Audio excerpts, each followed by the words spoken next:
mulher de verdade, sim senhor, mulher brasileira é feita de amor.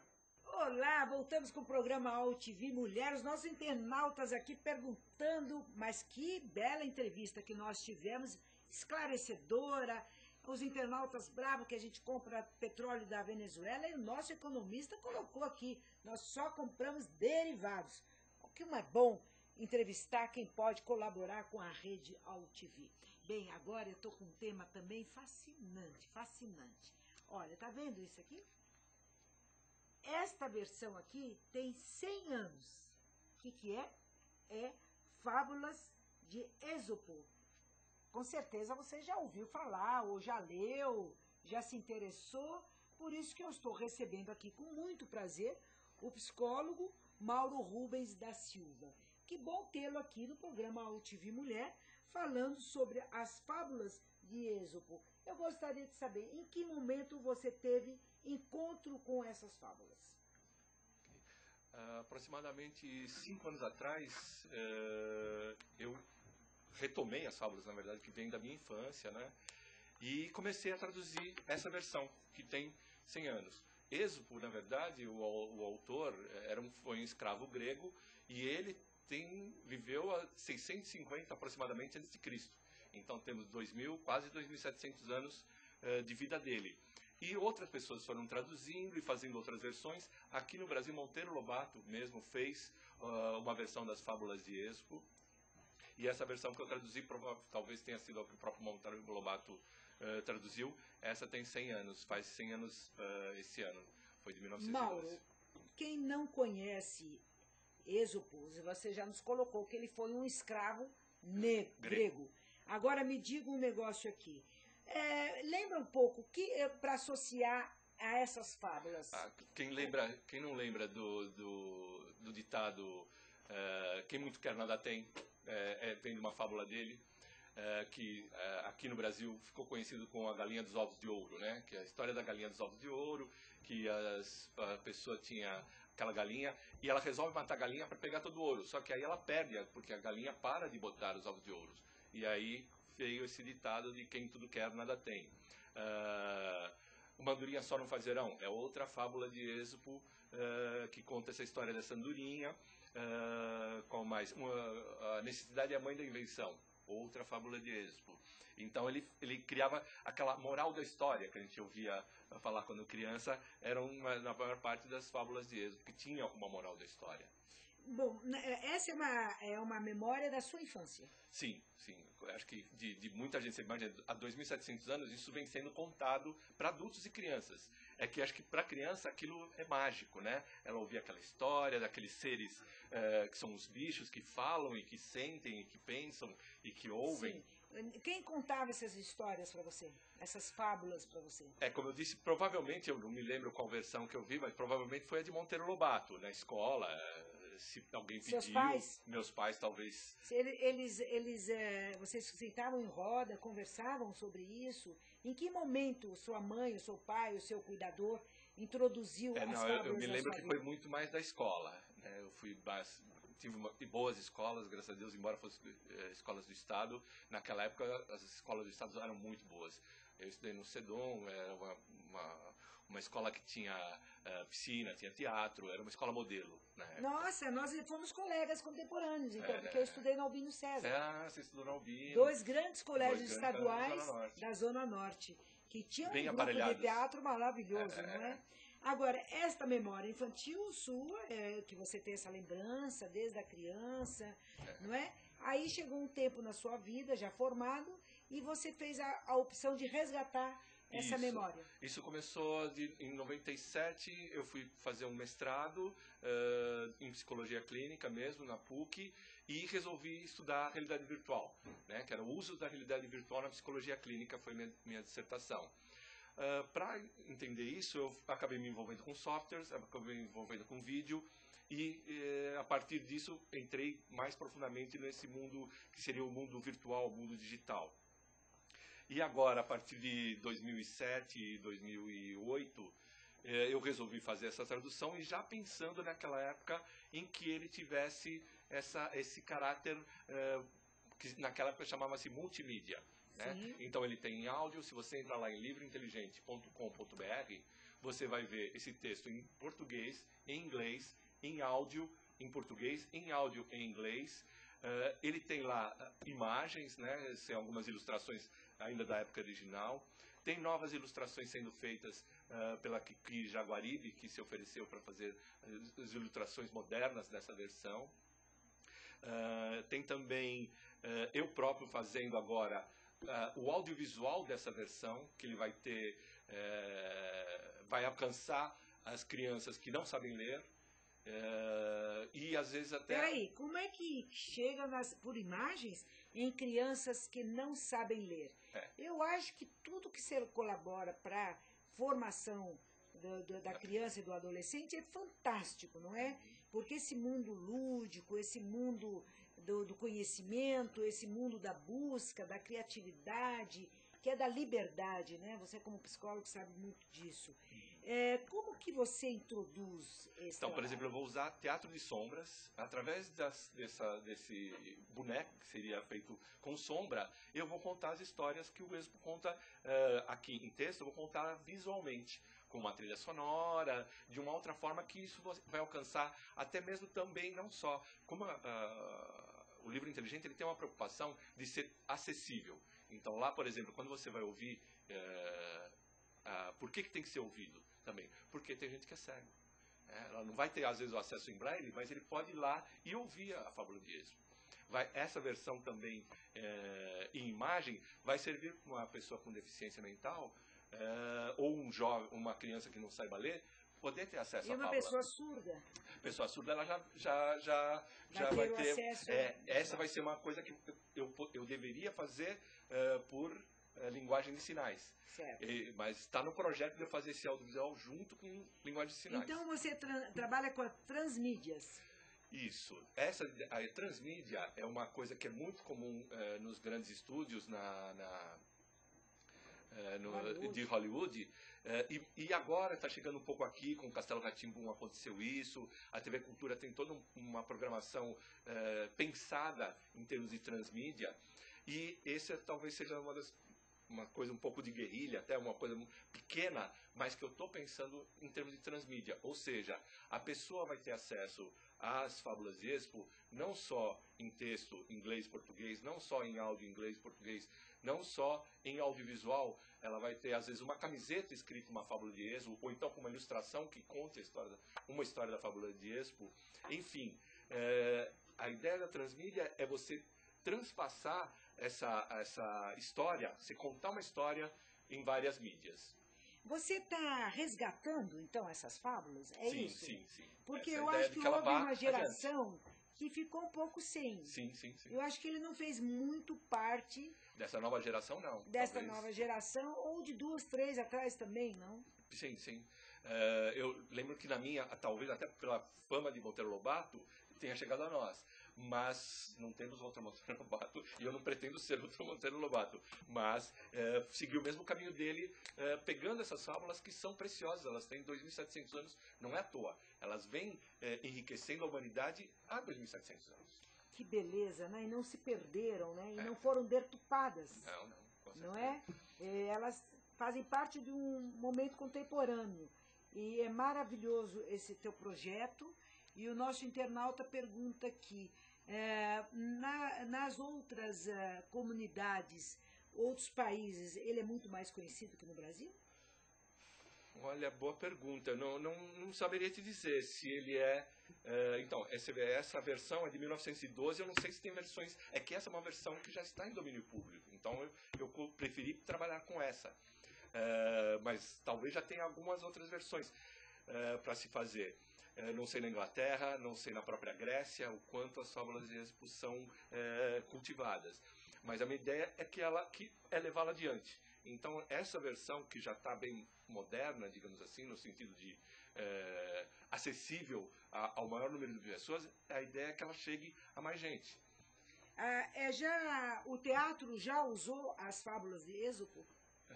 Sim, deve ter usado. Não me lembro de uma, para te dizer, olha, em ano tal, mas com certeza já usou até em teatro infantil. Mas a obra, foi A o- traduzida essa obra? Sim. Sim? E você está pensando em fazer rodas de conversas? Ah. Não é rodas de conversa que você quer fazer? Não, é contação de história, que na verdade é leitura pública o que eu vou fazer. Quando eu tiver esse audiovisual pronto, por exemplo, assim como essa versão, por exemplo, que é a menorzinha, que vai para bibliotecas, eu quero ler nas bibliotecas. Aí, acompanhado com um projetor, eu vou projetar o audiovisual e ler ao vivo, fazer a chamada leitura pública das fábulas. O que, além de você tornar mais fácil, até para uma criança que não sabe ler, ter um contato com a biblioteca, e aí ela conhece o livro, a biblioteca, a história, e a hora que ela puder ler, ela vai ler aquilo lá. Se ela já está lendo, ela já vai lendo e acompanhando e vendo imagem como se estivesse vindo um cineminha. Certo, Mauro. Aqui nós temos uma ideia que nós do programa da Rede AltV, há muito tempo estamos discutindo e amadurecendo, que é o uso do salão de festa dos prédios. A quantidade de prédio que existe na nossa cidade e o número de pessoas idosas nesses prédios. O quanto essas pessoas, às vezes por questão de segurança, às vezes por falta de companhia, ficam muito nos seus apartamentos.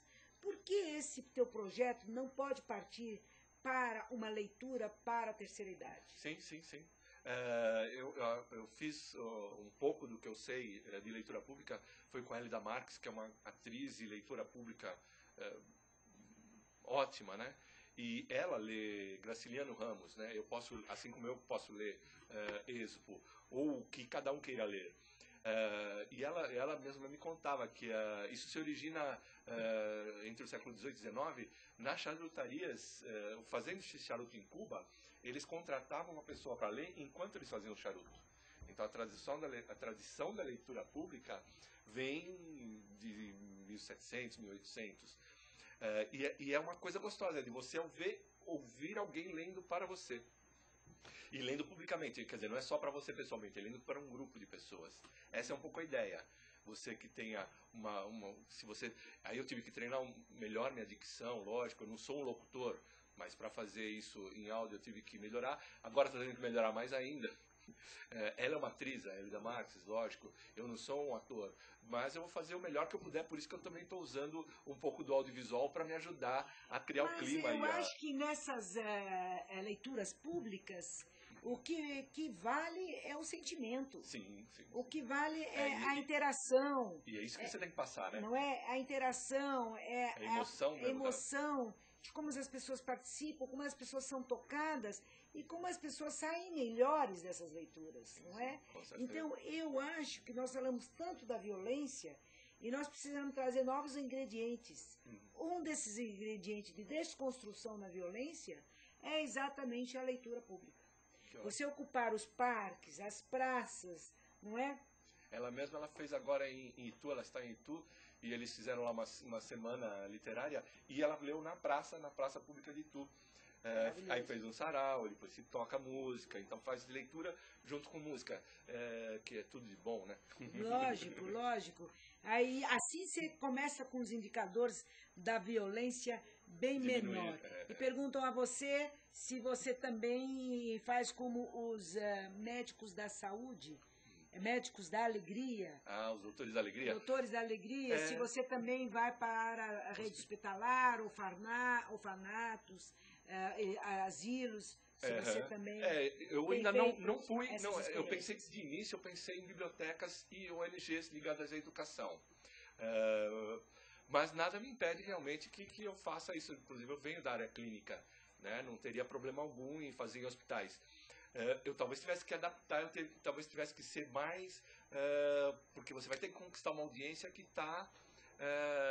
não é qualquer audiência, né? Uma audiência que está numa cama de hospital. Não, mas neste momento é tão bonito, só a sua presença já vale muito.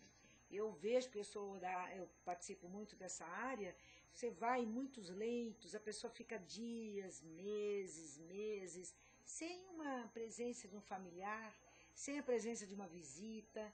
E quando chega esses voluntários, é um efeito extraordinário. Não precisa nem falar. Imagine levando esta leitura pública para esse espaço, né? Mesmo que seja 3 minutos, 5 minutos, já muda, né?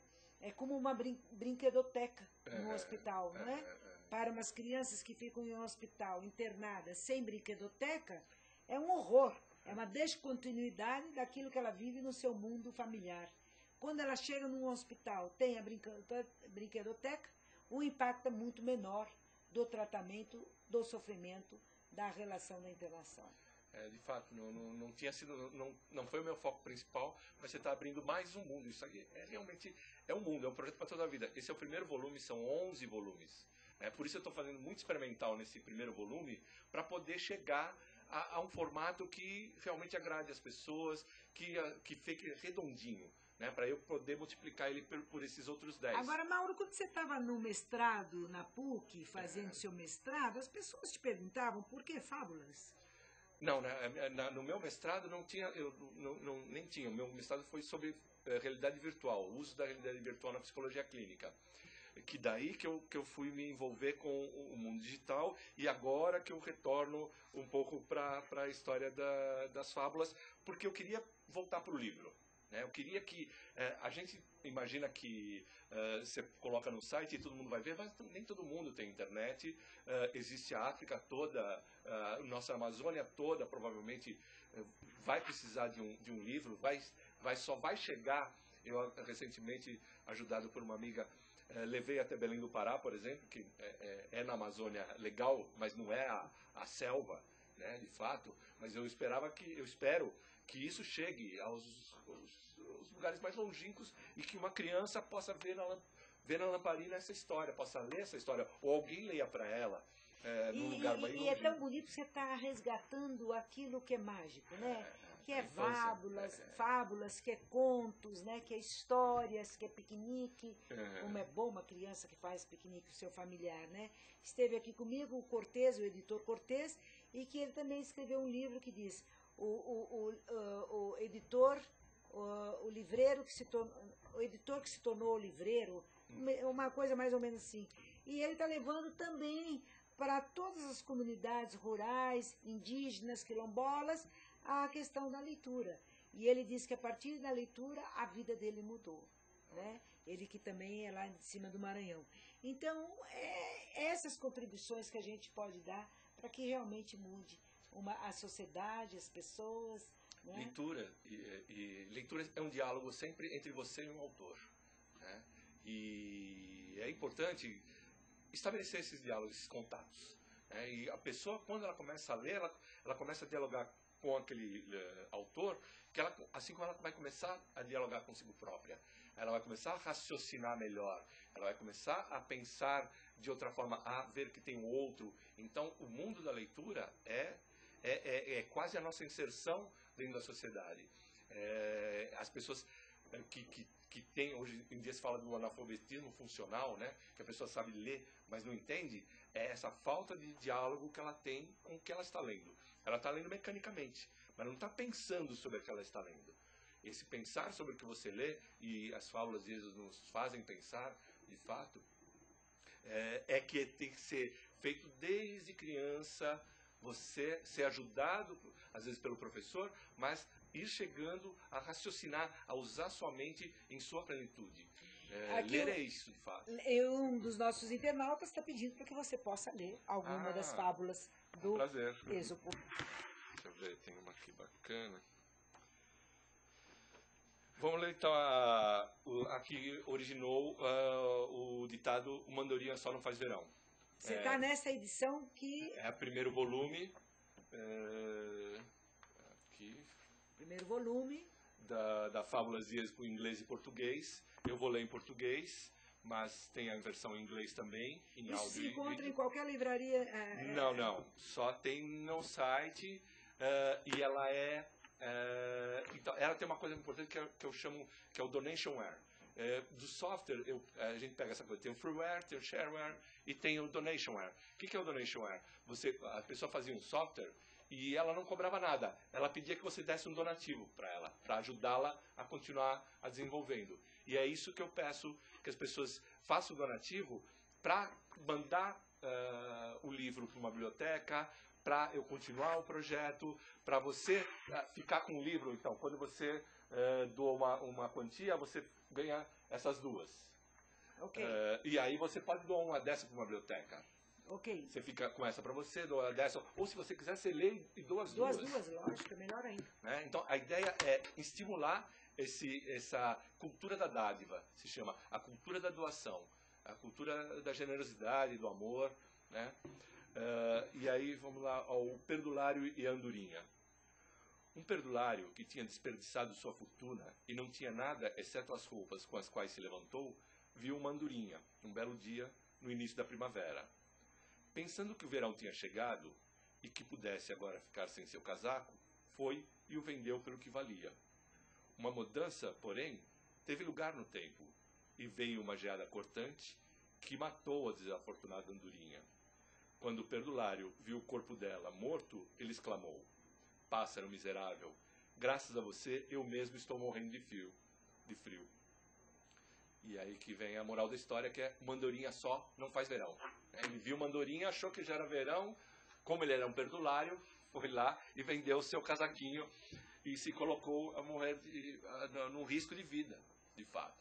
Então, e aí a criança começa a pensar, né, nessa história e raciocinar acerca do que é um perdulário, o que é gastar uma energia, o que é não pensar que no amanhã, né? Não pensar no amigo, no próximo, no vizinho, né? E eu sempre digo aqui para os nossos internautas, às vezes você está numa festa maravilhosa em casa e tem 2, 3, 4 idosos, pessoas sozinhas dentro de casa, e você nem se preocupa de levar um pedaço de bolo para essa pessoa. Então, meus parabéns, Mauro, por esse trabalho, por esse resgate, e que você tenha muito sucesso nessas leituras públicas e conte com o programa AltV Mulher no que for preciso para divulgar, estimular o que há de melhor, que é a leitura. Posso falar mais uma vez o endereço do certeza. site? Então é livrointeligente.com.br. No Facebook é facebook.com/livrointeligente. E se alguém quiser falar comigo de alguma forma, pode usar o maurorubens@hotmail.com ou então o celular 8201-5363. Ok, tá tudo aqui já. Nós estamos aqui. Eu quero agradecer demais aos nossos internautas, a todos que interagiram neste programa, AltV Mulher. E está lotada a nossa caixa postal, portanto, estou tentando aqui desfazer, mas não estou conseguindo. E eu quero colocar você, internauta, muito obrigada. Até o próximo programa AltV Mulher e agradecer aos nossos convidados nesta tarde de terça-feira.